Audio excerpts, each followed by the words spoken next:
Hello class, स्वागत है आपका अध्याय यूपीएससी में। आज हम हिंदी के एक मोस्ट इम्पोर्टेंट टॉपिक को कवर करेंगे, रस। ठीक है। तो जैसे जैसे मैं लिखूंगा वैसे वैसे आप भी लिखने की कोशिश करना। ठीक है। और थोड़ा डिटेल में समझ लेते हैं इस टॉपिक को। पेपर में आए ना आए, बट हमें पता है जब भी आते हैं तो फिर कोई नहीं करता है, और आप करेंगे तो डेफिनेटली काम आएगा। लेकिन यूके ट्रिपल एस सी के जो भी कनिष्ठ सहायक और स्टेनोग्राफर का एग्जाम होने वाला है उसमें डेफिनेटली आएगा ये टॉपिक, और ये आएगा ही आएगा। ठीक है। तो सबसे पहले हम लिख लेते हैं रस। हेडिंग डाल लो, रस। रस क्या है? ठीक है। ओके।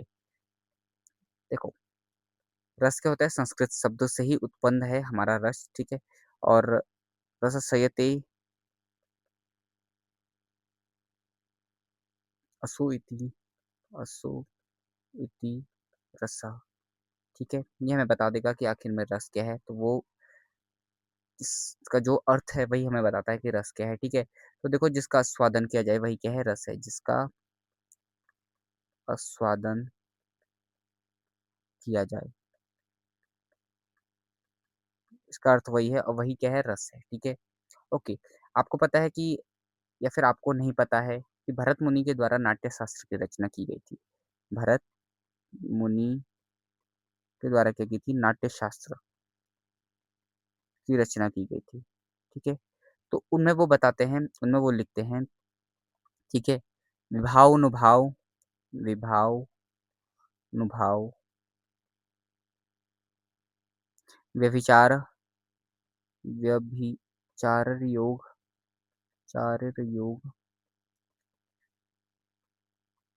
दृश निष्पत्ति, दृश निष्पत्ति।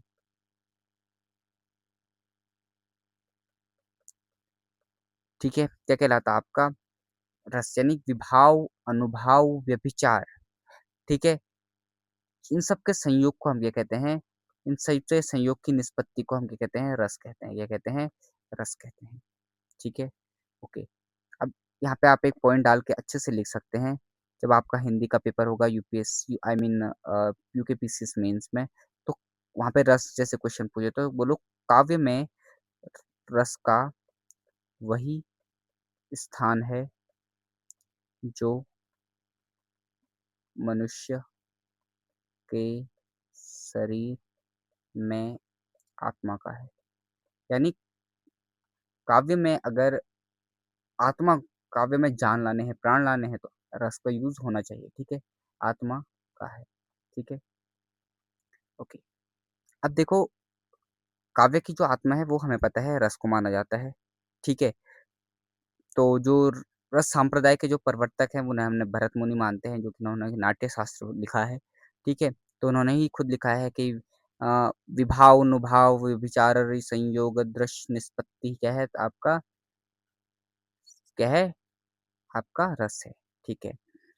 अब देखो, हमारे जो रस के अंग होते हैं वो चार अंग होते हैं। कहते हैं रस के अंग, ये चार होते हैं। कहते हैं चार। पहला होता है स्थायी भाव। स्थायी भाव, स्थायी भाव हर मनुष्य में हमेशा होता है, चाहे वो मनुष्य हो या कोई भी प्राणी हो।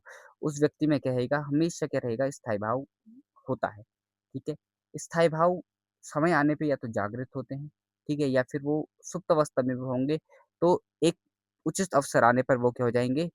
जागृत हो जाएंगे, और क्या करेंगे? अपना कार्य करेंगे। ठीक है। स्थायी भाव। दूसरा विभाव। विभाव क्या होता है? व्यक्ति, पदार्थ, जो भी है कारण है, ठीक है, दूसरे व्यक्ति के हृदय में क्या करेंगे? स्थायी भावों को क्या करेंगे? जागृत करने का काम करेंगे। वो क्या कहलाते हैं आपके? विभाव कहलाते हैं। क्या कहलाते हैं? विभाव कहलाते हैं। ऑलरेडी वैसे हमको पता है कि दो भेद होते हैं, या नहीं भी पता होगा। एक आलंबन विभाव होता है, एक उद्दीपन विभाव होता है। ठीक है। और जिसका सहारा पा करके होते हैं, कोई स्थायी भाव के होते हैं, जागृत होते हैं, उसे आलंबन कहते हैं। ठीक है। और उद्दीपन वो होते हैं जो क्या करते हैं? स्थायी भावों को क्या करते हैं? तीव्र जो करते हैं उन्हें क्या कहते हैं? उद्दीपित भाव कहते हैं। ठीक है। ओके। देन हमें पता है तीसरा जो होता है वो होता है हमारा अनुभव। क्या होता है? अनुभव। अनुभव क्या होता है कि जो हमारे रसों की उत्पत्ति को क्या करते हैं? पुष्ट करते हैं। वो क्या कहलाते हैं? विभाव कहलाते हैं। क्या कहलाते हैं? अनुभव कहलाते हैं। अनुभव कहलाते हैं। या फिर जो हमारे मनोगत भावों को क्या करते हैं? व्यक्त करने वाले जो भी शरीर के विकार होते हैं, ठीक है, उन्हें हम क्या कहते हैं? अनुभाव कहते हैं। चौथा है हमारा संचारी भाव, क्या है? संचारी भाव। संचारी भाव मन में आने वाले जो भी क्या हैं, व्यभिचार हैं, उनको हम कहते हैं। ऐसे भाव जो मन में आते जाते रहते हैं, वो हमारे क्या है? संचारी भाव है, और इनकी जो कुल संख्या मानी गई है वो 33 मानी गई है। ठीक है? तो व्यभिचारी भाव भी लिख सकते हैं इसे। ठीक है? इतना लिखो आप, बाकी आप समझ जाओगे। ठीक है? अभी देखो, अगर हम 33 में से कुछ बात कर लें, जैसे हमारे मन में क्या आते हैं? खुशी होती है हमें, ठीक है? त्रास, दुःख, मतलब डरावना, भय फ़ील होता है। ठीक है? कभी-कभी अपने आप पे रिग्रेट फ़ील होता है। ठीक है? शंका फ़ील होती है। शंका के साथ कभी अमर्ष फ़ील होता है, गर्व फ़ील होता है। ठीक है? कभी उग्रता, दीनता, है ना? कैसे-कैसे भाव आते हैं हमारे मन में। ये सारे क्या हैं? हमारे संचारी भाव हैं। आवेग आते हैं, ठीक है? वृत्ति, धृति, विभूत, ठीक है? जो भी चैतन्य लाभ है वो हमारा क्या होता है? विबोध होता है। दिमाग में हमें लगता है कि मतलब विज़डम जब हमारी जागता है, कॉन्शसनेस जागती है, तो कॉन्शसनेस का जो लाभ होगा वो विबोध कहलाएगा। स्मृति, निद्रा आती है। निद्रा भी क्या है? संचारी भाव है, ठीक है? ऐसे उन्माद, तो ये सारे हैं, ठीक है? ऐसे स्वप्न, मद, ठीक है? आपके मति, वितर्क, चपलता, मोह, लज्जा, चिंता, ये सारे क्या हैं? हमारे संचारी भाव हैं। क्या है? संचारी भाव है। अब हम देख लेते हैं कुछ रस जो हमारे इस टॉपिक का फाइनल वर्ज़न होगा, ठीक है? और इसी को पढ़ लेंगे। पहले तो आप क्या लिखो, इस एक साइड लिखो रस, दूसरी साइड लिखो स्थायी भाव, ठीक है? जो हमारे शरीर में हमेशा होते हैं, ठीक है? तो 11 रस पढ़ेंगे और 11 रसों के स्थायी भाव भी देखेंगे। पहला जो रस होता है वो श्रृंगार रस होता है, ठीक है? श्रृंगार रस प्रेम, प्रति या फिर प्रेम को दर्शाता है, ठीक है? जो स्थायी भाव हमारे मन हृदय में हमेशा प्रेम होता है, बस समय-समय आने पे वो प्रेम क्या होता है? जागृत होता है। ऐसे ही करुण रस क्या बताता है हमें?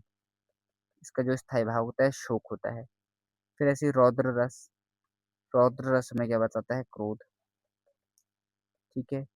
फिर उसके बाद अद्भुत रस, ठीक है?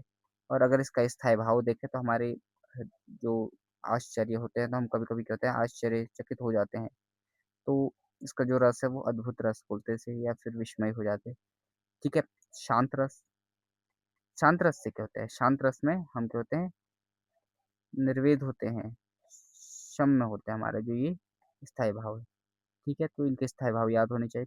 हास्य रस, हास्य का होता है हमारा हास, ऐसी वीर में हम क्या होते हैं? उत्साह,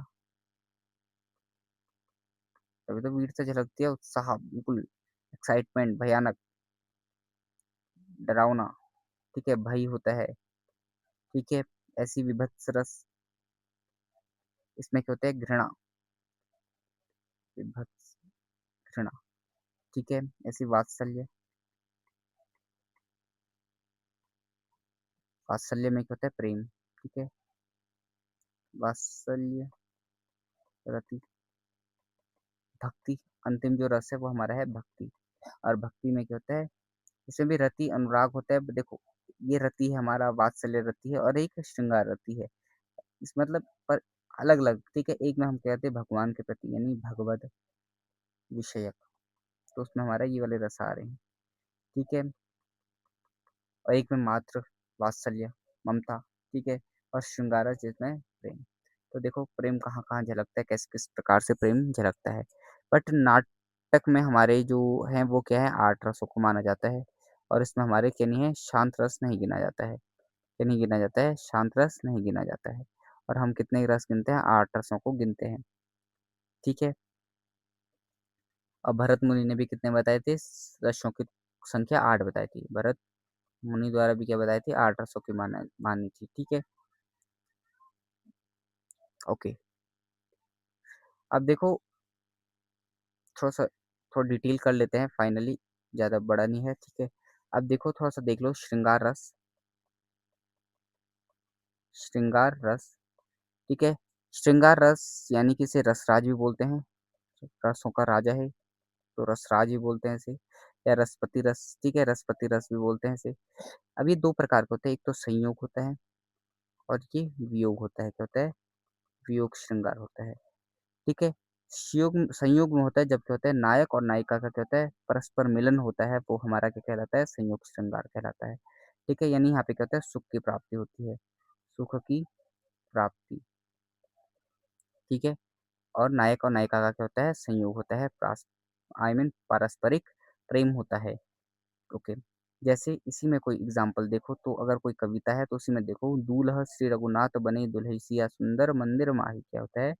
दूल्हा श्री रघुनाथ बने दुल्ही सिया सुंदर मंदिर माही, ठीक है? गावती गीत, गावती गीत सबे मिली सुंदरी, ठीक है? वेद जुआ जुरी विप्र विप्र पढ़ाही, ठीक है? तो यहाँ पे क्या होता है सीता और राम के जो प्रेम का है, ठीक है? जब राम शिव धनुष तोड़ते तो उसके बाद क्या है उसी का जो संयोग बताया गया है कि सीता और राम का मिलन हो गया, ठीक है? ओके। ऐसी दूसरा हमारा क्या है वियोग है, क्या है? वियोग। इस वियोग श्रृंगार में क्या होता है प्रेम और यानी नायक और नायिका का क्या होता है मिलन ना होके क्या होता है बिछड़ना होता है, ठीक है? तो मिलन का अभाव हो जाता है, क्या होता है मिलन का अभाव, मिलन का अभाव हो जाता है, ठीक है? जैसे रे मन आजा परीक्षा तेरी सब अपना सौभाग्य मनाओ, ठीक है? तो ऐसे ही क्या है हमारे वियोग श्रृंगार होते हैं, ठीक है? ऐसे ही हम कुछ देख लेते हैं, जैसे हम देख लेते हैं भक्ति रस देख लेते हैं। भक्ति रस भी हमारा क्या है? ओके, भक्ति रस में हमें पता है कि भाई क्या है हमारा प्रेम है, ठीक है? स्थायी भाव प्रेम है, बट क्या है देवताओं के प्रति, भगवान के प्रति क्या है प्रेम भाव है, ठीक है? ओके। अब देखो इसमें हम मीरा, सूरदास, तुलसीदास इन सब के जो उनके दोहे हैं, ठीक है? जो उनके वो हैं वो लिख सकते हैं। जैसे अनसुवन जल सींची सींची प्रेम बेली कोई, मीरा की लगन लगी होनी सो, ठीक है? होनी सो हुई। तो मीरा, ठीक है? तो इनसे हम क्या कर सकते हैं जोड़ सकते हैं, ठीक है? फिर ऐसे ही हमारा अद्भुत रस, स्थायी भाव हमें बहुत वो इम्पोर्टेंट है, बाकी तो हमें क्या है समझ में आना चाहिए कि कहाँ प्रेम हो रहा है, कहाँ भक्ति दिख रही है, ये चीज़ें। अद्भुत में हमें पता है कि ना आश्चर्यचकित होता है, जैसे यहाँ धुंधो बालक देखा, मति भ्रम मोरी की आन बिसेका, देखी राम जननी अकुलानी, ठीक है? फिर शायद वो है प्रभु हंस दीन मधुर मुस्कानी, ठीक है? ये हमारा क्या है अद्भुत रस है, ठीक है? तो यहाँ पे क्या होता है आश्चर्यचकित होता है, हृदय में क्या होता है विस्मय आता है, ठीक है? विस्मय का भाव उत्पन्न होता है, ठीक है? तो इसी क्या होता है अद्भुत रस क्या होता है बनता है हमारा।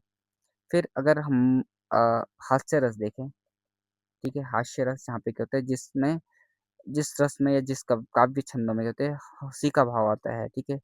तो वो हम क्या कहते हैं उसे हास्य रस कहते हैं। जैसे बिंध्य के बासी उदासी तपि व्रतधारी महाबिनु नारे दुखारे गौतम तियतरी तुलसी सो कथा सुनी।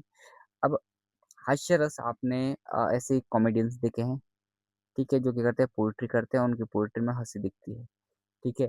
तो उनकी जो कविताओं में जो हमें हँसी दिखती है, आई मीन हास्य भाव आते हैं, वो क्या होते हैं हमारे हास्य रस होते हैं, ठीक है? ऐसी करुण करुण रस में क्या होता है? हमें पता है करुण रस में क्या होता है? दया का भाव, ठीक है? द्रव्य नाश और प्रेमी, ठीक है? करुण रस उत्पन्न होता है, क्या होता है? करुण रस उत्पन्न होता है, ठीक है? आपको यहाँ पे भी लिखाया था करुण रस क्या फ़ील करवाता है? शोक फ़ील करवाता है, ठीक है? ओके, जैसे देखो अभी तो मुकुट बंधा था माथ, हुए कल ही हल्दी के हाथ, खुले भी ना थे लाज के बोल खिले थे चुम्बन शून्य का बोल। तो यहाँ पे क्या है? शोक रस है, ठीक है? शोक रस है। ऐसी ये कुछ इम्पोर्टेंट रस हैं जिनको हमने पढ़ लिया। बाकी हमें सबसे इम्पोर्टेंट है श्रृंगार, और श्रृंगारी को हमसे रिलेटेड क्वेश्चन पूछे जाएँगे। बाकी इतना डिटेल करने की ज़रूरत नहीं है, दैट इज़ वेरी इम्पोर्टेंट कि हमें क्या करना समझना है, उनके भाव और स्थायी भावों को समझना है, ठीक है? बस इसके अलावा कुछ नहीं है इम्पोर्टेंट, और श्रृंगारस, दुखी रस राज कहते हैं, उन्हें समझना था। बाकी कविता में देख के आपको ही क्या है प्रैक्टिस से समझना पड़ेगा कि किस पोएट में, किस लाइन में हमें क्या दिख रहा है, कौन-सा रस दिख रहा है, ठीक है? तो ये इम्पोर्टेंट है, ठीक है? और इससे रिलेटेड मैं आपके लिए क्या लेके आऊँगा, कुछ इम्पोर्टेंट लेके आऊँगा। जैसे आप याद रखना कि 8 रसों को हमारे भरत मुनि के द्वारा माना जाता है, 11 रस हमने पढ़ लिए हैं, ठीक है? और उनके स्थायी भाव देख लिया, बाकी कुछ इम्पोर्टेंट देख लेंगे, जैसे कोई क्वेश्चन्स होंगे, जैसे आपको 1-2 क्वेश्चन, जैसे श्रृंगार रस का स्थायी भाव क्या है? तो पता होना चाहिए भाई प्रेम है। मेरे तो गिरधर गोपाल दूसरो ना कोई, अब आप इसमें बताओ कौन-सा रस है ना? मेरे तो गिरधर गोपाल दूसरो ना कोई, जाके सिर मोर मुकुट मेरो पति सोई। ठीक है? तो हास्य रस है, श्रृंगार रस है, शांत रस है, करुण रस है, आपको क्या करना है, ऐसे करके प्रैक्टिस करनी है। बट सबसे इम्पोर्टेंट है कि आपको स्थायी भाव याद होने चाहिए। तो thank you so much, do like, share and subscribe.